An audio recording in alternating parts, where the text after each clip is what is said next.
When I was growing up, my old man, my dad, would have what he called what the fuck moments. He only ever had two. The first one happened at the kitchen table. The old man used to love reading in that kitchen. I can still see him in my mind's eye sitting at a white round table, flowered wallpaper, a white stove behind him that never seemed to be clean, no matter how hard my mom tried. Most nights, no one would be downstairs except me in the den and him in the kitchen. He'd still be wearing the clothes he wore to the office that day. No jacket, no tie, just brown suit pants and a white shirt that had already put in a full day. He was nearsighted, so when he read, he'd push his glasses up on his head. Clear plastic frames. They always left little red marks. Next to him were saltine crackers with yellow American cheese. He loved his cheese.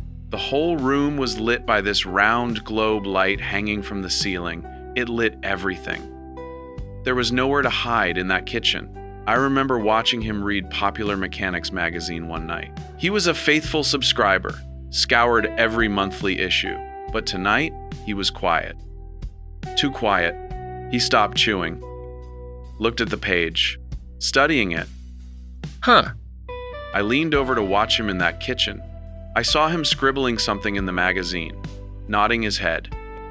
He had something on his mind, and that look on his face said he was about to do something and not tell my mom. The article was about a new kind of engine. A rotary engine, the Wankel.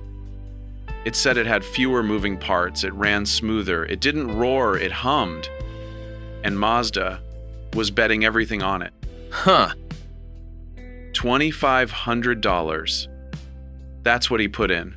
At the time, that wasn't pocket change. That was real money. That was do not tell your wife money. On paper, it made perfect sense. The technology was real. The future felt real. The problem was timing. Gas prices went through the roof.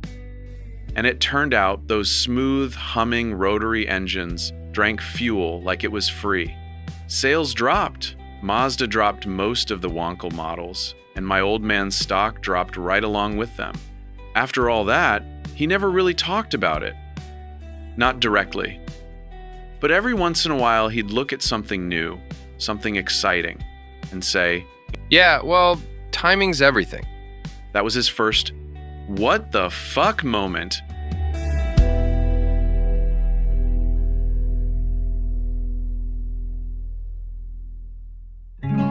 Fast forward to 2010. I'm at my desk. It's late at night, and if you saw me from the doorway, you'd swear it was 1972, all over again, although I was 3,000 miles from where I grew up. In a different house, a different decade. Somehow, I was wearing that same look of quiet obsession I saw in that kitchen years before. The world is still shaking off the Great Recession. Life is busy. Money is tight, and the future feels uncertain. But I had a secret. I started reading about this thing called Bitcoin. No CEO, no company, no country, just code. 5 cents a coin.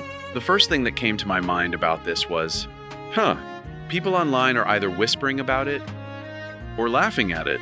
And that's when I remembered my old man. The kitchen. The crackers and cheese. That look on his face. I thought about how new ideas always look crazy at first, and how sometimes the world just isn't ready. And then, without telling anyone, not even myself, really I had my own what the fuck moment. I took $10,000 from an inheritance and bought Bitcoin. At 5 cents a coin, 200,000 Bitcoin. I didn't feel smart. I didn't feel brave. I mostly felt uncomfortable. At first, nothing happened. The price went up. Then down, then sideways. It didn't make me rich. It didn't make me poor. It mostly just sat there, reminding me that I might have done something very stupid. so I stopped looking. Then, life happened. Work, bills, time. Years went by. Then COVID hit. Nothing much to do but watch TV and drink a little too much wine. One night, bored and half curious, I looked up Bitcoin again.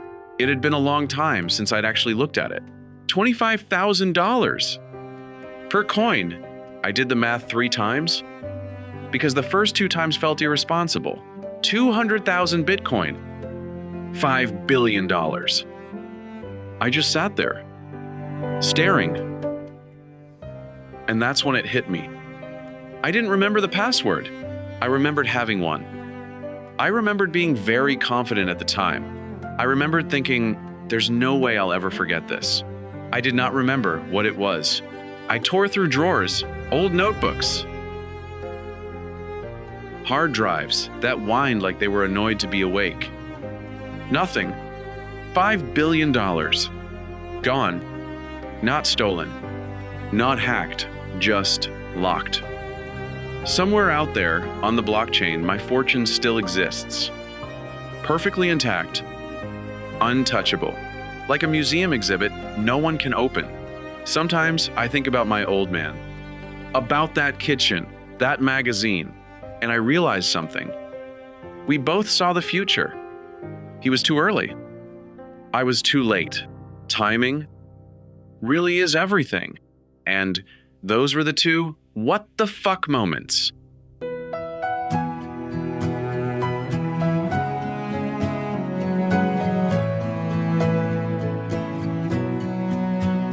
He believed in something new.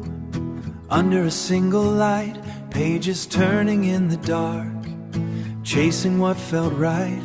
Years wired kind of courage, only time would show. Every dream's a leap of faith, every heart's all in. You don't know how high it goes till you let it spin. You take the shot, you let it fly, you hold your breath and don't ask why. Some rise up, some fall short, some land right in face court. But you'll never live if you never begin. If I had the chance, I'd swing again. Maybe we're all just learning timing.